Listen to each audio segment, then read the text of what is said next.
देश का सबसे बड़ा घोटाला, 34,000 करोड़ से ज्यादा रुपए।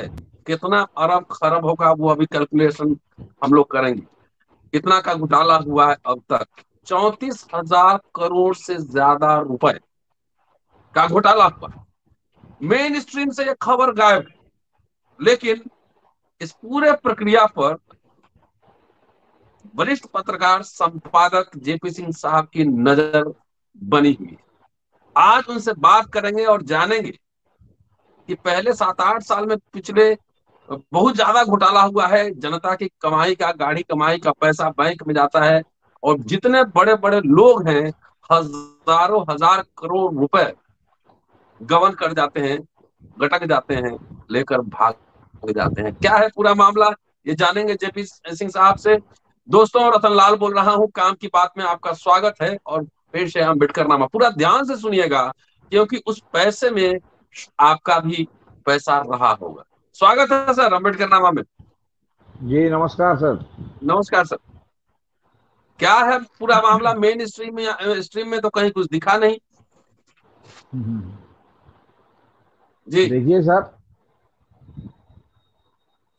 पूरे दुनिया में इस समय दक्षिणपंथी ताकतें जी। सत्ता में हैं जी।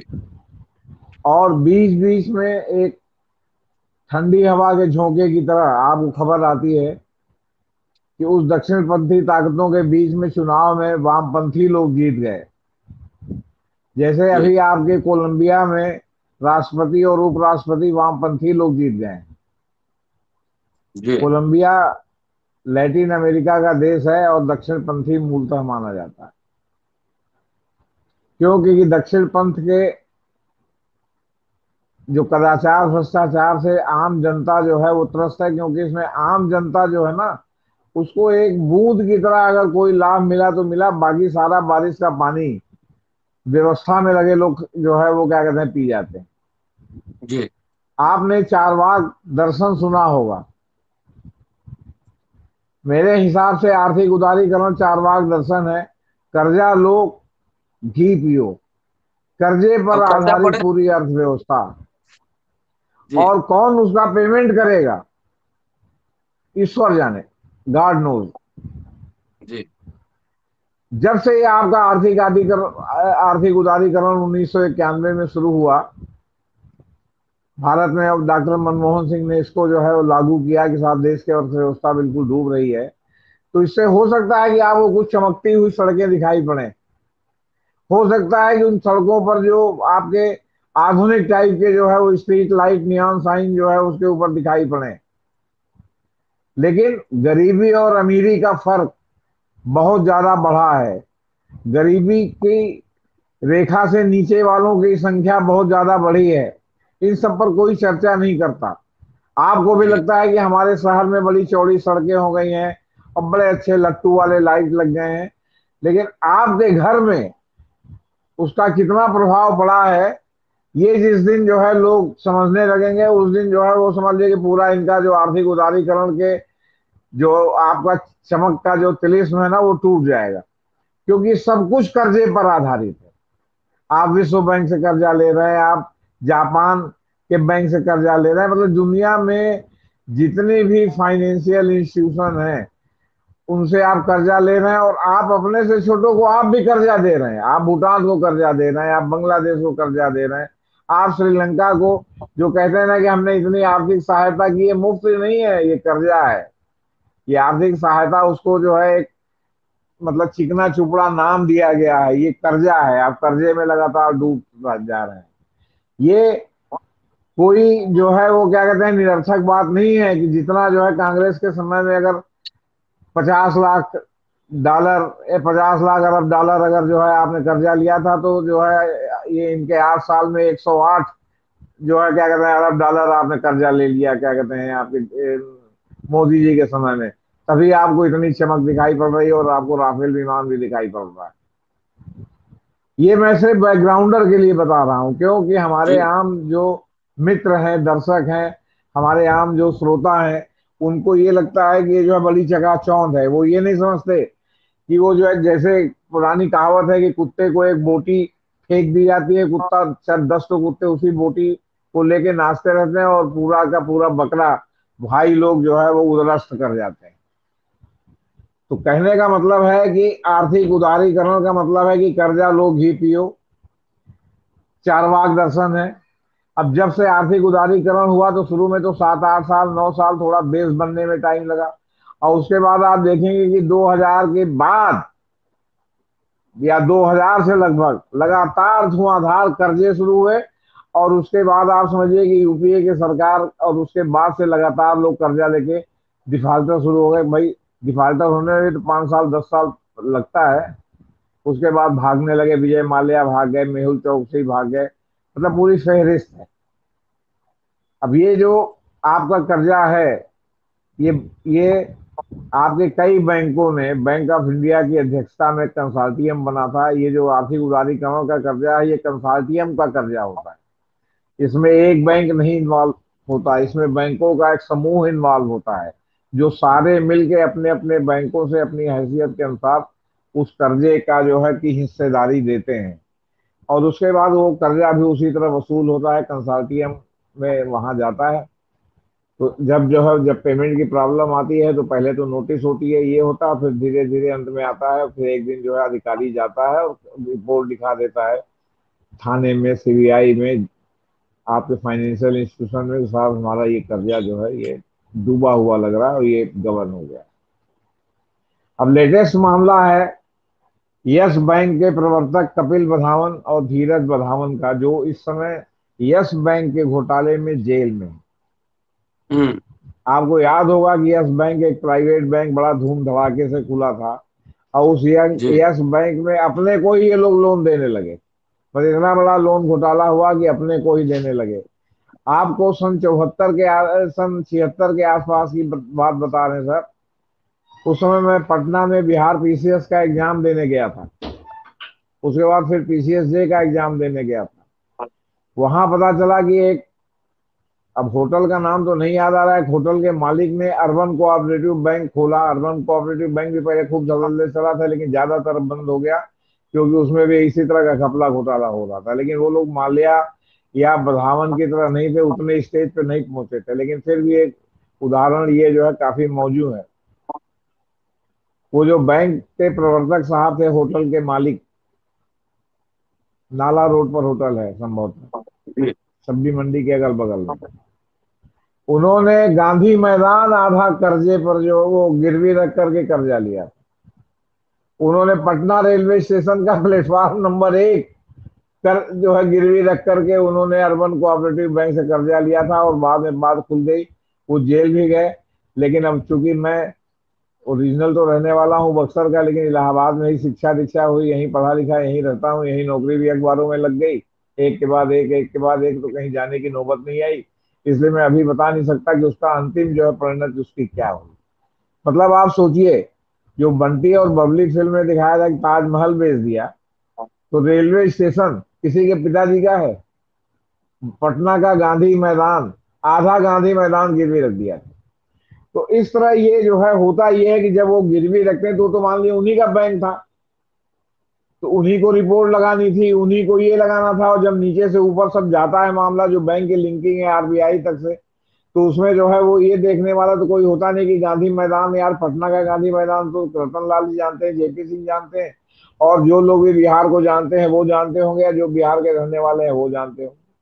पटना का रेलवे स्टेशन का प्लेटफॉर्म नंबर 1, या तो जो वहां गया हो आया हो, या जो जिसको जनरल नॉलेज हो कि भैया स्टेशन जो है वो रेलवे की प्रॉपर्टी है, वो जो है क्या कहते हैं किसी प्राइवेट प्रॉपर्टी नहीं। इस तरह ये अनाप शनाप प्रॉपर्टी गिरवी रखते हैं, अनाप शनाप गारंटी देते हैं, जो सब बोगस होती है। होता ये है कि जो बैंक के अधिकारी जो आपके लोन देने वाले हैं, कोई क्यों इतना बड़ा बड़ा लोन, 10,000 करोड़, 20,000 करोड़, 34,000 करोड़, ये तो 34,000 करोड़ से ज्यादा का घोटाला है। क्यों कोई लोन देगा रतन लाल जी? आप हमको, जी। आपको अगर किसी चीज का, एक अगर वाहन का लोन कराना हो, तो कहेंगे कि आपकी जो है सालाना इनकम कितनी है, आप जो है आपका जो है वो इनकम टैक्स का रिटर्न कहाँ है, मतलब आप जो है वो कैसे जो है इस लोन को रीपे करेंगे।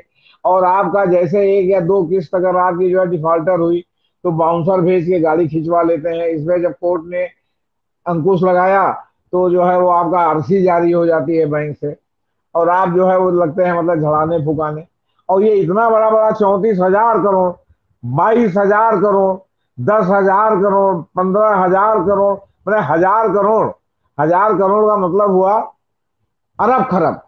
अब जैसे 34,000 करोड़ है ये, तो ये 3 खरब 46 अरब 15 करोड़ से अधिक का घोटाला है। वाह। इतना पैसा जो है बधावन ब्रदर्स को मिला था, क्योंकि भाई डीएलएफ खूब चमकती हुई कंपनी थी, गुड़गांव में सबसे महंगा उन्होंने जो है रेजिडेंशियल फ्लैट बना रखा है, और भी जगह बना रखा है। फिर यस बैंक खोल दिया, यस बैंक के प्रवर्तक हो गए। तो यस बैंक खोल दिया, तो जो बैंक खोल देगा उसको उन्हें पैसा जो है वो तो उसके लिए कोई जो है मायने रखता नहीं, उसको तो कुछ भी लोन मिल सकता है। इतना लोन मिल गया। तो अब आप ये सोचिए कि आपने किताबों में हमने पढ़ा था अरब और खरब, करोड़ तक तो हम भी जानते थे। इसीलिए जो न्यूज भी छपती है करोड़ में इसलिए छपती है, ताकि आप जो है मतलब ये न रहे बाप रे बाप अरब और खरब का जो है घोटाला। अरब और खरब के बारे में जब हम विद्यार्थी थे तो मैं फ्यूडल परिवार का था, तो भी अरब और खरब नहीं था मामला घर में। आज भी हम लोग की गंगा में जो है बलिया और बक्सर के बीच में सैकड़ों बीघा जमीन गंगा में चली गई, और गंगा में ही रहेगी क्योंकि दोनों ओर से बांध बन गया। लेकिन वो जो है अरब और खरब जो है वो क्या क्या किसी ने सुना भी नहीं था, आपको बता। सुनते थे बस उसमें, जब पढ़ते थे तो गिनती में 1,000, दस कितना हजार जीरो लगेगा? लाख, 10 लाख, कित- करोड़, 10 करोड़, फिर अरब, 10 अरब, खरब, 10 खरब। अब ये उसमें जीरो। मतलब आप सोचिए कि 46 अरब से ज्यादा, 3 खरब 46 अरब, माने अरब से भी 46 अरब, और उसके बाद 3 खरब।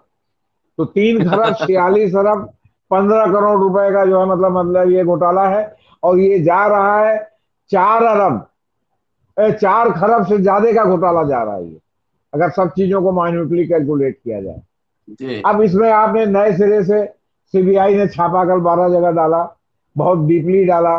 वो जो जितने इसके प्रवर्तक थे बधावन ब्रदर्स, इसके अलावा भी लोगों पर जो है क्या कहते हैं छापा पड़ा है। इसके अलावा उन उस समय के बैंक अधिकारियों पर भी जो है वो क्या कहते हैं उनकी स्क्रूटनी हो रही है, कि ऐसा हो ही नहीं सकता कि बैंक अधिकारियों की मिली भगत के बिना इतना जो है कर्जा जो है मतलब दिया जा सके। अब आप बैंक अधिकारियों की हालत ये सुन लीजिए कि बैंक अधिकारी जिसकी जितनी हैसियत है, आप समझिए कि उनकी इतनी बड़ी हैसियत है कि वो जितना चाहे कर्जा जिस कागज पे चाहे, क्योंकि जो आपका सर्वे करने वाले हैं उनके जो सब पूरी मिली भगत है, पूरा सिस्टम है आपसे बता रहे। और चूंकि सरकार आर्थिक गतिविधियों को बढ़ाने के लिए आर्थिक उदारीकरण या जो दक्षिणपंथी है कि आप जो है कर्जा दो के उद्योग धंधे खुलवाओ, उद्योग धंधों में लोगों का एम्प्लॉयमेंट होगा, पैसा मार्केट में सर्कुलेट होगा, और उससे रोजगार भी बढ़ेगा, रेवेन्यू भी आएगा, बैंक का इंटरेस्ट भी मिलेगा, तुम्हारा भी फायदा होगा। ये टोटल गणित है आपसे बता रहे। लेकिन जो कर्जा लिया गया, वो कर्जा लेने में ही जो है पहले से ही नीयत खराब है कि ये कर्जे का इन्वेस्टमेंट हमको इनडायरेक्टली कर्जे को दूसरे काम में लगाना है, स्विस बैंक में भेजना है, पनामा बैंक के जो पनामा पेपर्स आए थे आपके जो इसके अलावा जो और सब जो है विदेशों में भेजना है कि वहां ले जाके साइफन आप करके पैसा वहां जमा करना है आपको। इसमें वो बात है ही नहीं कि वो चीज खुली। आखिर ये जो 34 आपके क्या कहते हैं 3 खरब 46 अरब का जो ये इनको दिया गया था यस बैंक को, तो इन्होंने क्या किया ये पैसा? इसको मॉनिटर किया? इस आर्थिक उदारीकरण में बैंक जो है वो साल भर 2 साल 3 साल 4 साल में ये मॉनिटर करता है? या ये क्यों नहीं करता कि जिस आप काम के लिए पैसा ले रहे हैं उसमें हम फेज में पैसा देंगे, कि जब आप इतना काम कर लेंगे तो 10%, फिर इतना काम कर लेंगे तो 20%, फिर इतना काम कर लेंगे तो 30%। आखिर कैसे इतना बड़ा घोटाला हो जा रहा है? और फिर आप चेक एंड बैलेंस क्यों नहीं है? मेहुल चौकसी और जो है आपके क्या कहते हैं विजय माल्या, ये सब जो 10,000 करोड़ के आसपास 15,000 करोड़ के आसपास वाले 34,000 करोड़, आप बताइए मतलब 3 खरब, सर, ये कहां से हो गया आप समझ लीजिए आप सब। एक मेरी क्वेरी है कि बधावन ब्रदर्स ने ये पैसा यस बैंक के लिए लिया था लोन? नहीं, यस बैंक का नाम नहीं है सर इसमें। अच्छा। अभी ये बात अभी सामने नहीं आई। है ना। अब देखिए यूनियन बैंक जो है, यूनियन बैंक ऑफ इंडिया 17 बैंकों के समूह की लीडरशिप कर रहा था, और उसमें 34,615 करोड़, मतलब 3 अरब 46 3 खरब 46 अरब 15 करोड़ रुपए का चूना लग गया है। और इसके पहले सबसे बड़ा बैंक घोटाला 22,000 करोड़ का था। अब ये 34,000 करोड़ का घोटाला हो गया है, आपसे बता। और आप ये समझिए कि ये इन्होंने किस काम के लिए लिए था, ये बात जो है वो आपके बता रहे हैं, अभी सामने नहीं आई है ना। अच्छा। ये इन्होंने आपके दिल्ली, मुंबई, अहमदाबाद, कोलकाता, कोचीन आदि जगहों पर क्रेडिट सुविधा ली थी। क्रेडिट जैसे सुविधा। कैश क्रेडिट होती है ना, तो उसका कैश क्रेडिट आपने ले लिया, फिर आपको जब जब जरूरत होती है तो अलग अलग जगहों से निकालते रहते हैं। एक जगह से एक साथ अगर 34,000 करोड़ रुपया आप निकालते या लेते बैंक से कर्जे, आपके खाते में डायरेक्ट आ जाता। उतने की क्रेडिट है, आपने धीरे धीरे वहां भी क्रेडिट ली, वहां भी ली, वहां भी ली, वहां भी ली, इतना रुपया हो गया, आप समझ लीजिए, आपसे बता रहे। अच्छा, आरोप यही है कि जिस काम के लिए लगाया, वो आप जो है क्या कहते हैं, मतलब उस काम में आपने जो है क्या कहते हैं, मतलब इसका इन्वेस्टमेंट नहीं किया, है ना। आपने उसको जो है वो जिस तरह फेज वे में क्रेडिट सुविधा लेके पैसा लिया है, तो उसको जो है आपने उसको उस पैसे को जो है साइफन आप करके या तो पनामा पेपर्स में लगा दिया, या आपने सेंट किट्स में जमा करा दिया, या आपने जो है स्विस बैंक में जमा करा दिया, है ना। अभी भी स्विस बैंक का एक दिन जो है वो क्या कहते हैं अखबारों में आया था कि जो है वो पिछले, जब से ये फूफा शुरू हो रहा, ब्लैक धन खत्म होने वाला, नोटबंदी हुई, उसके बाद से जितना स्विस बैंक में जमा था उसमें 50% का उछाल आ गया है। तो आखिर जमा करने वाले भारतीय ही है ना, है ना। अब आप समझिए सर। कि इस मामले में दीवान हाउसिंग फाइनेंस के निदेशक Kapil Badhawan, Dheeraj Badhawan, Sudhakar Shetty, Gulmarg retailers, Skylark Buildcon, Darshan developers, township developers समस्त कुल 13 लोगों के खिलाफ विभिन्न आपराधिक धाराओं के तहत मुकदमा दर्ज किया गया। अब ये मनमोहन सिंह से पूछा जाना चाहिए, भले कांग्रेस में हो तो क्या है, आर्थिक उदारीकरणों के जनक है ना। वो विश्व बैंक के बहुत बड़े अफसर थे, और ये देश का दुर्भाग्य है कि वो वित्त मंत्री बना दिया। आप विश्व बैंक के आदमी को, आईएमएफ इंटरनेशनल मॉनेटरी फंड के आदमी को सीधे ला के अपने देश का वित्त मंत्री और प्रधानमंत्री बना देंगे, आपके देश किस ओर जाएगा।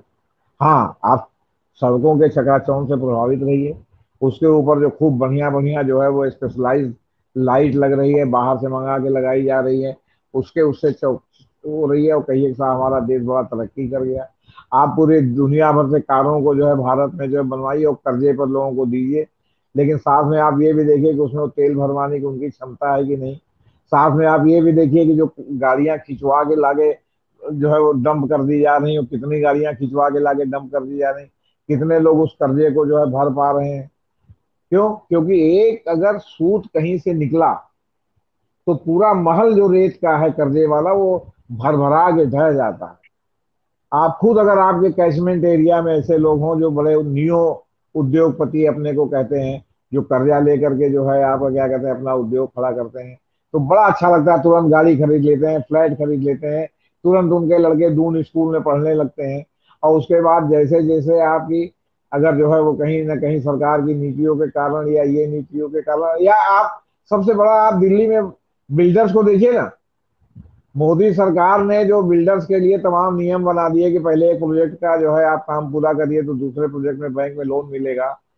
नतीजा था कि बैंकों ने जो है वो पुराने लोन की रिकवरी के लिए उनके प्रोजेक्ट पर जो है ताला लगा दिया। आपके पूरा नोएडा में आधे से ज्यादा अधूरे जो है वो बिल्डिंग खड़े हुए हैं। रोज आप अखबार में पढ़ते हैं कि आम्रपाली में सुप्रीम कोर्ट ने ये कहा, तो सुपरटेक ने ये कहा, तो उनको जो है ब्याज के साथ पैसा लौटाएं, सुनते हैं ना। तो ये पूरा का पूरा मुंह के बल बैठ गया, इसमें तमाम जो है बिल्डर समझ लीजिए एकदम बिल्कुल सड़क पर आ गए। तमाम प्रॉपर्टी जो है बैंकों ने जो है वो लोन ले लिया, आए दिन जो है वो क्या कहते हैं लोन देने वाले बैंक उनका जो है वो निकालते रहते हैं कि क्या कहते हैं इनकी प्रॉपर्टी की नीलामी होगी तो ये होगा तो वो होगा। उन्होंने भी बीसों की तरह मुकदमा कर रखा है, मुकदमा यहाँ से लेके सुप्रीम कोर्ट तक चल रहा है। सारा मामला लटका हुआ है, जो इन्वेस्टर है उनका पैसा फंसा हुआ है। कर्जा लो घी पियो, कौन देगा, ईश्वर जाने। ये सर, है सर। एक कॉमन सेंस सवाल, ये जी।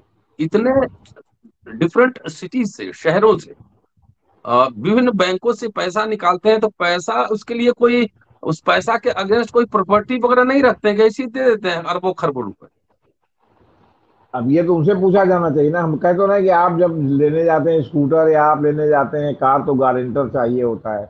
और गारंटर जी भी जो चाहिए होता है वो बैंक के जो है वो मतलब वो नहीं होना चाहिए, क्या कहते हैं, डिफाल्टर टाइप का आदमी नहीं होना चाहिए। उस आप कोई ले मैन को आप जेपी सिंह को ले जाएंगे अपनी कार का गारंटी देने के लिए, तो जेपी सिंह का उस बैंक में खाता है कि नहीं, जेपी सिंह का उस बैंक में कितना रुपया है, आपका कितना रुपया बैंक में है, आपको कितनी महीने की तनख्वाह मिलती है, आप तनख्वाह की स्लिप जमा करते हैं, साहब इतनी हमको मिल रही है, हम इसमें इतना लोन दे सकते हैं। जी। इस तरह सब कागजी खाना पूरी कराई जाती है, लेकिन उसको जो कागज का लैकुना है ना, उसी बात का तो बैंक के अधिकारी पैसा लेते हैं। लैकुने को इग्नोर करते हैं और जानते हैं कि अरे यस बैंक है, ये जो दीवान हाउसिंग फाइनेंस है, दीवान हाउसिंग लिमिटेड वाले लोग हैं, तो डीएफएल हैं, ये तो गुड़गांव में जो है जब लाखों की जो है वो फ्लैट बनते थे, तब ये करोड़ों के फ्लैट बनाते थे डीएफएल में। डीएफएल में रहना एक जो है गुड़गांव में स्टेटस सिंबल दिल्ली में माना जाता था, अरे डीएफएल में रहते हैं, डीएलएफ। सॉरी डीएलएफ में रहते हैं, डीएलएफ में दूर से ही जाके लोग कहने देखो ये डीएलएफ है, इसमें जो है वो दिल्ली के बहुत बड़े बड़े लोग रहते हैं, तो उस सब का प्रभाव नहीं पड़ता। गुरऊगतवारों वाले चलिए। इलाके में जाके क्यों नहीं जो है ये क्या कहते हैं, या जेपी सिंह और राम नारायण शुक्ला और त्रिभुवन नाथ त्रिपाठी और जो है वो रतनलाल जायसवाल के इलाके में जाके क्यों नहीं इतना लोन दे रहे, तो जानते हैं कि अरे ये तो मिडिल क्लास इलाका है, इनकी औकात इतनी ही होगी। तो जिसकी तो 10 करोड़ की वो औकात 10,000 करोड़ की औकात है उतना लेके भागा, जिसकी 34,000 करोड़। अब हम यस बैंक में जेल में है तो 34,000 करोड़ में भी जेल में रहेंगे तो क्या होगा। आप जा जेल में जाके देखेंगे सुख सुविधा कितनी है। जेल का अलग चलिए। तंत्र है, जिसके पास जितना पैसा उतनी ही सुख सुविधा से रहता है जेल में। तो ये क्यों? भाग क्योंकि नहीं अगर पाई, अगर ये उसको, पकड़ा गए। सर अगर उसको हार्ट फेल जेल में हो जाएगा, जैसे आपने पार्ले बिस्कुट वाले मामले में देखा था, बिस्कुट वो बिस्कुट वाले, अरे उसमें क्या कहते हैं, सत्यम शेयर वाले में देखा था, उसके बाद पता चला कि जो उनको हिरासत में लेने वाली और जेल एजेंसियों की झड़ाई फुगाई लग गई कि कैसे इनका हार्ट फेल हो गया। जी। तो सवाल है कि जेल वाले भी इनको जो है सुपर वीआईपी, और पैसा है तो सुपर वीआईपी रहेंगे, क्योंकि जेल में जो 3 गुना 4 गुना ज्यादा खर्च करता है उसको तेल मालिश करने वाले से लेके सर में चंपी करने वाले से लेके तरह तरह के नौकर मिल जाते हैं, और उसकी तमाम सुख सुविधाएं जेल में पूरी होती रहती है, नाम जेल का है। इलाहाबाद के तो एक राजनेता है जिनके 5 पुत्रों में 3 पुत्र जेल पुत्र हैं। हम्म। कहा जाता है कि उनकी पत्नी जाती चलिए। है और जेल में कई कई दिन रहती थी यहाँ पर। जी सर। आपके सुप्रीम कोर्ट के जो है तत्कालीन चीफ जस्टिस बोबड़े साहब ने उनके पूरे कारनामे को सुन के आदेश कर दिया कि उनको अहमदाबाद जेल में रखा जाए, यूपी के जेल में ना रखा जाए। वो अहमदाबाद जेल में है और बताते हैं कि वहां भी सारी सुख सुविधा से वो जो है परिपूर्ण है, और जिस जेल में जाते हैं वहां जेल के अधिकारियों और वहां के कर्मचारियों के पौ बारह हो जाते हैं। किसी का मकान बनने लगता है, किसी का जो है वो मकान में लकड़ी का काम होने लगता है, तो किसी की जो है बिटिया की शादी होने लगती है, तो किसी की बेटवा की शादी होने लगती है। जी। अरे पैसे की गंगा गोमती बहने लगती है वहाँ। चलिए सर, तो ये देश का सबसे बड़ा घोटाला है, चर्चा कर रहे हैं जेपी सिंह साहब। और दोस्तों, पूरा वीडियो देखिएगा और शेयर करते रहिएगा कि ये पैसा किसी का नहीं, देश की जनता की गाढ़ी कमाई है। बड़े बड़े लिबरलाइजेशन के युग में खीरा चोरी के आरोप में जेल में होते हैं जो बड़े बड़े लोग हैं, हजारों अरबों खरबों रुपए लेके जो है गबन कर जाते हैं। क्या विडंबना है। पूरा वीडियो देखिए और शेयर करते रहिएगा। शुक्रिया शुक्रिया सर, थैंक यू। जी नमस्कार।